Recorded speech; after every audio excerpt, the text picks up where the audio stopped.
Sunday, October 25th, 2020.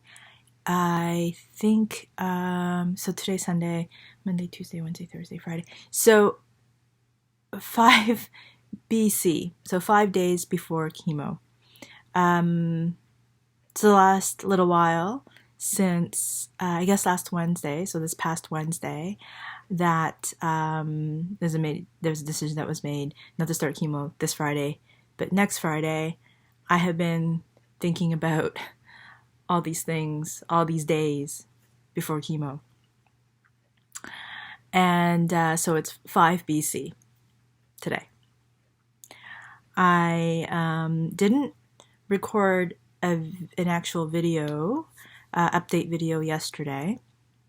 There's just a lot going on, or I was doing a good number of things. It was 6 BC yesterday, and it was a very good day. I was able to have a really great conversation with a very good friend of mine, who is not in the city. So it was, well, I mean, time of COVID, everything is kind of virtual. But she and I had a lovely conversation via FaceTime. And then I spent some time with an incredibly good friend of mine, whom I think we were talking yesterday about maybe doing some videos together for this channel, because we've known each other for, I don't know, like over 25 years or something like that at this point. Kind of crazy to think about, right?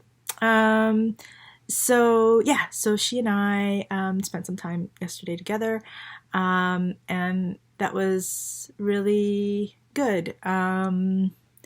Emotional at times, talking about, the kinds of stuff that I'm worried about, the kinds of stuff that I'm sad about, things that I worry about. Probably already said that. Whether it's in the future or even in 5 days time.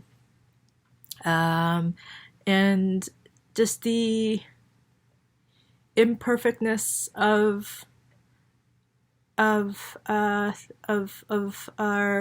talking about these kinds of things, and also about like what it's like to care about somebody who is going through something like I'm going through, but also how do we still create and engage in our connection, in our relationship, even though there's an inevitability that's a little bit more certain than perhaps at any other time, or at this, the thing is, like, there's an inevitability anyway. It's just that in my case right now, at least, it's just a little bit more certain. But I've said this so many times, like, I'm just so lucky and fortunate for people who care about me so much, and I care about them too.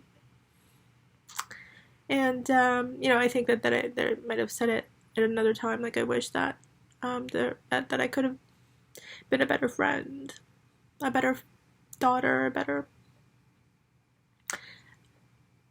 spouse, a better family member. Like, there's a lot of different things I wish I was better at, or given more time or energy toward. But I'm nevertheless still so loved, and I'm so incredibly grateful for that. So that was what yesterday was really great.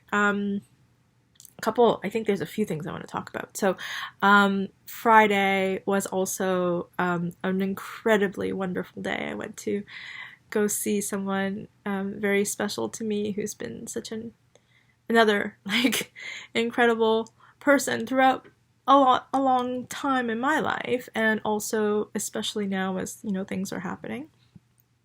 Had an opportunity to see her in person, and I realized I hadn't actually seen her in person in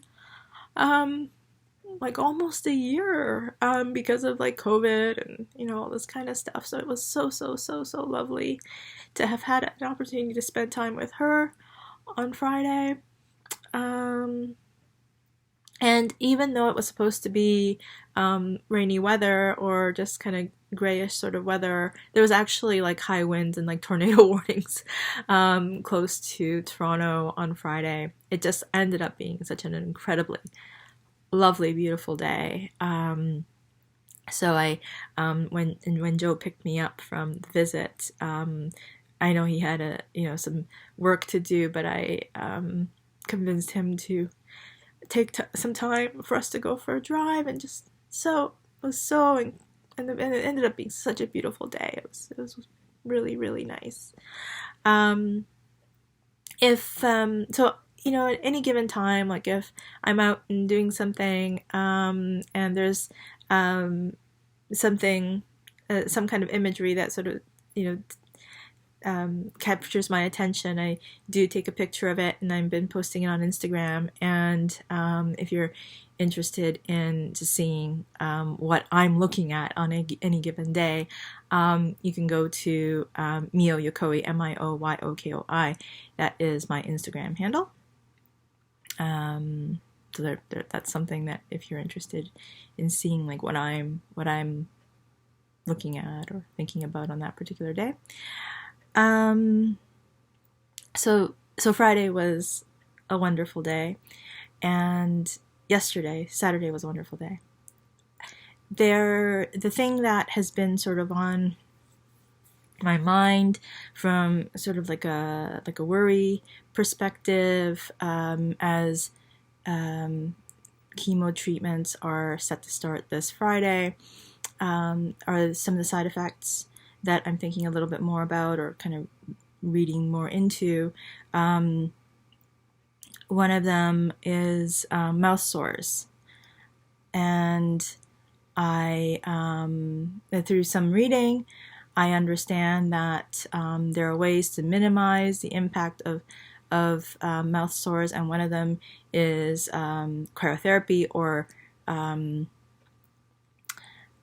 so while the treatment is being given, so while chemo is happening, there have been studies and anecdotally folks who ice their mouth, so that's the cryotherapy part, or to bring the inflammation down within the mouth through either sucking on ice or just keeping the mouth cold.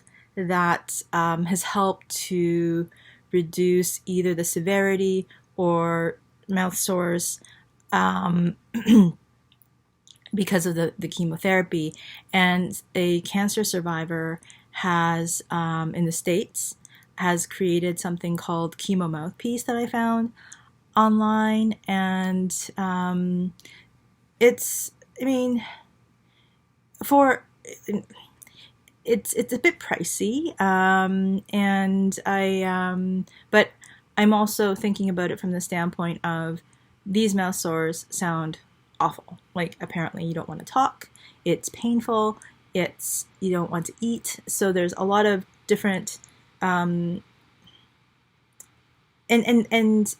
all those things, like especially the not eating part, it could be a problem because it's necessary to keep your strength up while you're receiving chemo. And so it's like trying to mitigate a number of things in the mouth sores. I'm thinking about okay, so if there's any way that I can minimize or reduce or not have mouth sores, and this is a way of doing it. So I didn't explain what the chemo mouthpiece does, which is it's like a mouth guard that goes into your mouth. So what it does is it delivers a consistent cold therapy, so cryotherapy in the mouth, whereas like sucking on ice and things like that means that the ice doesn't get all over your mouth all the time. It's only going to hit the area of the mouth that the ice is hitting at any given time. So you have to either kind of like keep swishing or whatever it is. And I'm sure like, that's one way of doing it. But there is this mouthpiece that I believe his name is John, has created, where you kind of like, you put it in like a mouth guard into your mouth, and it just delivers a more consistent cold therapy while you're getting that particular medication that is known to cause mouth sores. So I got in touch with him on Friday, because I'm in Canada and I would like to order it, and the website wouldn't allow me to.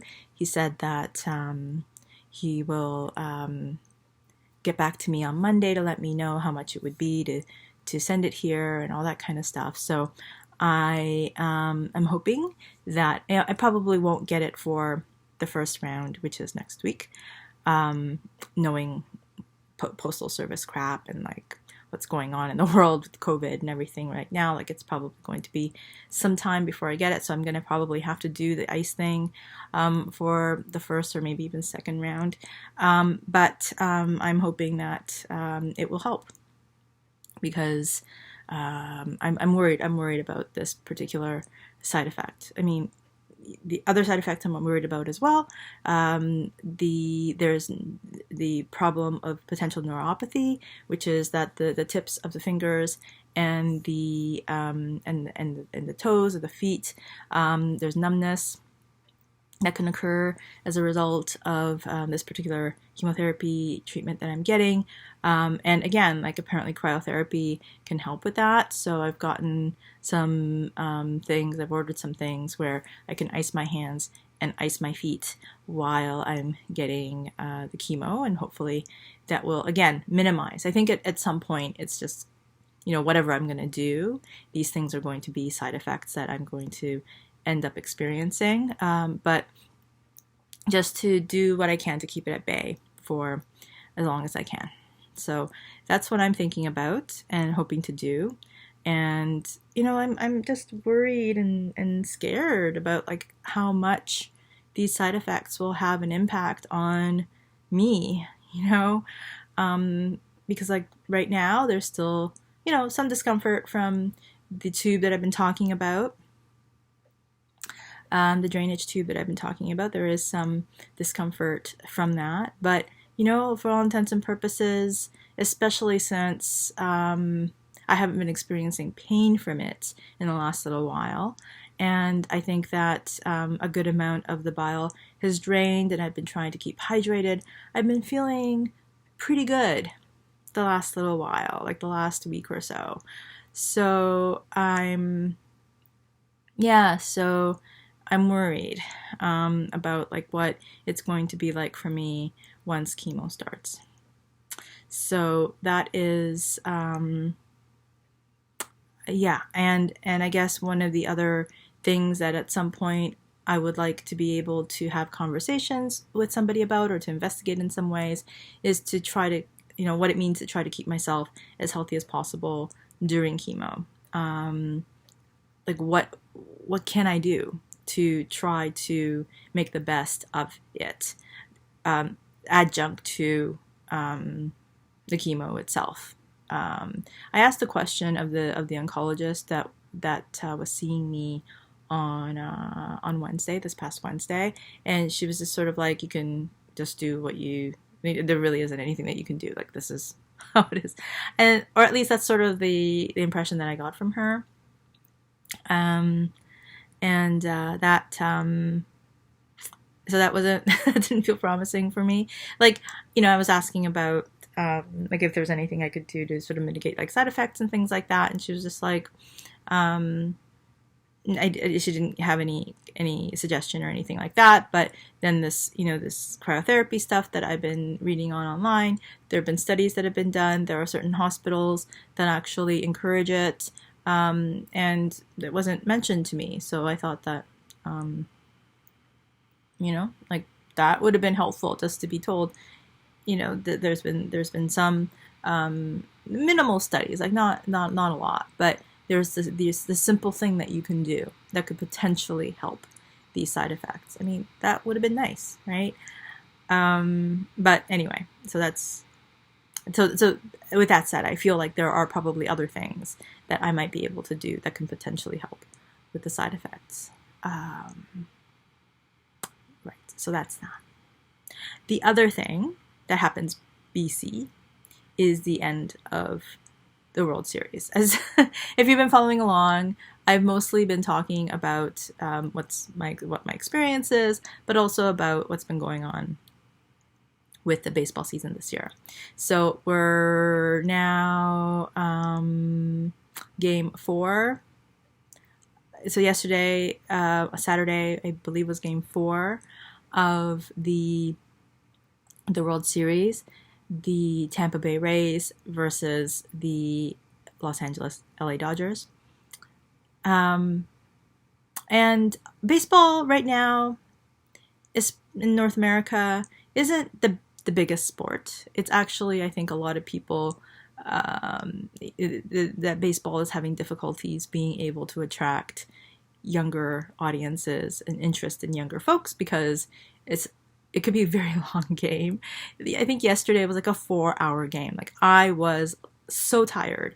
I haven't really been able to get through a game this year just because of my illness and just like how tired I get by the end of the day.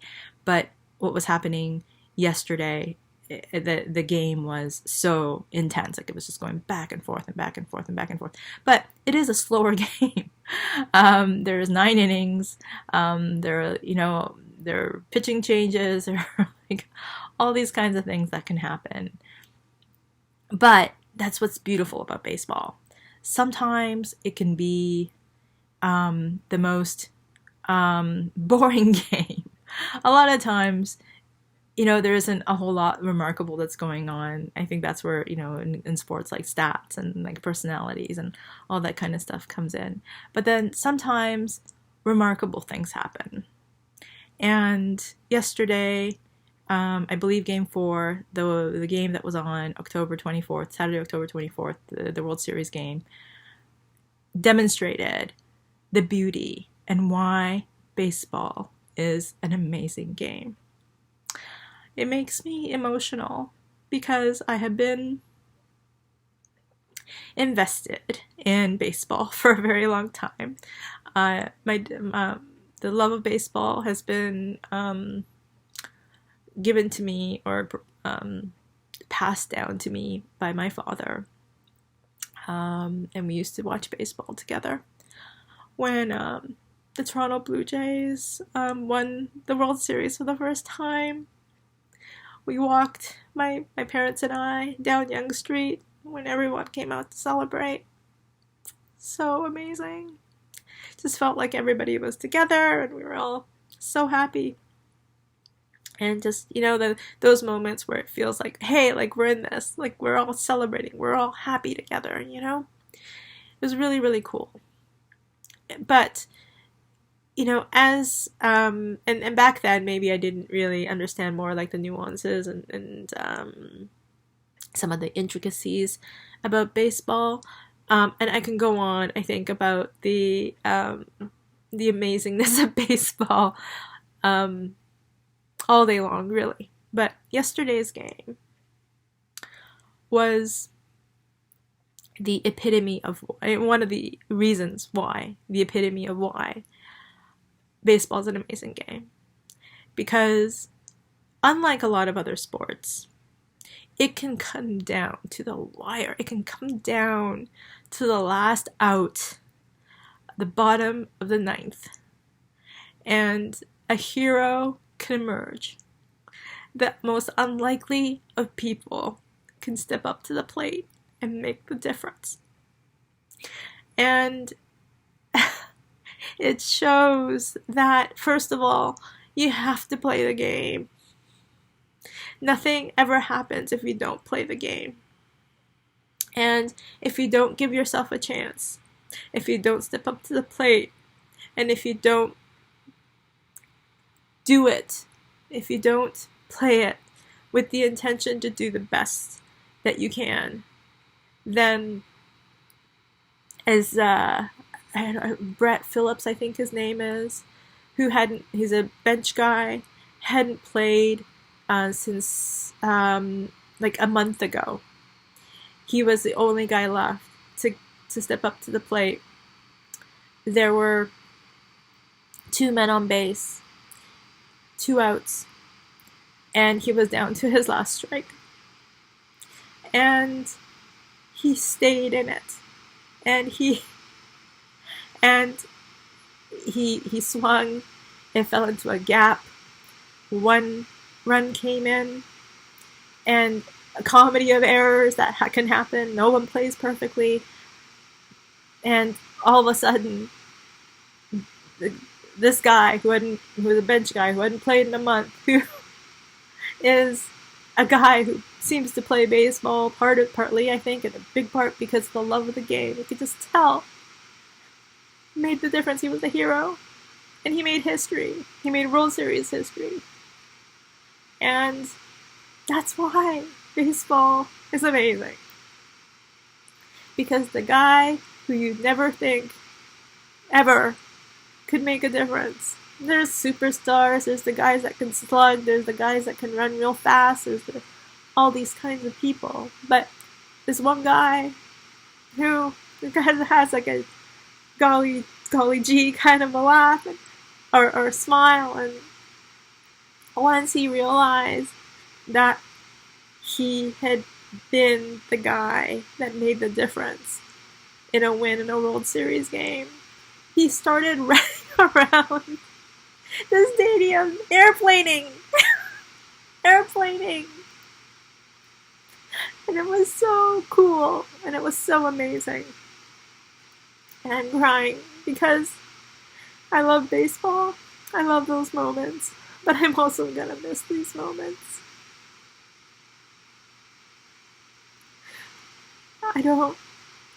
I am hoping that I have at least 2 more baseball seasons left. One of the reasons I think I've been talking about baseball here and the championships, and again, I keep saying it's because by the time these videos come up, the World Series may very well all be over. But one of the reasons why I keep talking about it is because I love baseball so much. It's also the way, in some ways I've kept time, right? Because baseball season, runs through April to October, and that's what in the evenings I generally do between April and October is I watch baseball. I follow baseball. In the mornings I watch MLB Network. At night I watch baseball. And this was a fucked up season because of COVID, but this amazing thing happened yesterday, which I'm so glad that I stayed up for. But it also reminds me that I don't have a lot of it left. I hope I have at least 2 more seasons. 2 more seasons. Anyway,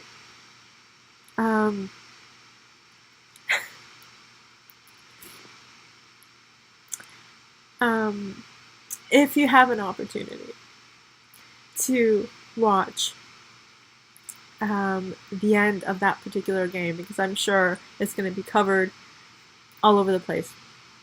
On YouTube, there's a guy named John Boy, or John Boy Media. It's a guy, but it's also a bunch of guys who make baseball-related content. He does breakdowns. I'm sure he's going to do a breakdown of that particular play on his channel sometime soon. And if he does, I will link that video in the description here, because first of all, John Boy is hilarious, but secondly, because it's just amazing. It's just amazing. Anyway, fans running. I think the other, just one last thing today, the notable thing is that it's a big kind of a momentous thing for me, because I'm going to be I'm going to start uploading videos to the YouTube channel of my journey, and by now I have a ton of videos. They're gonna come, they're gonna be drip posted, I guess, in the next little while. But and maybe by the time, because there is going to be at least a game 6 for the World Series in the next maybe few days, like all of them may be up, and you might actually see some baseball, my take on baseball, kind of real time-ish, if you're happening to follow along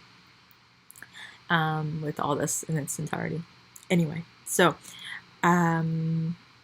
that's, I think, it for today. If there's anything else, I will be back to talk about it. I am planning for other kinds of videos, and I hope that you'll enjoy what's to come, and you're following along. And anyway, yeah. Lots of stuff to talk about that I'm talking about. Oh, I guess I had a lot to talk about today. Love and care. I send you so much love and care, and chef's kisses. And and please, please, please, maybe hold love and care within yourself, for yourself, maybe for those in your life that you love and care for.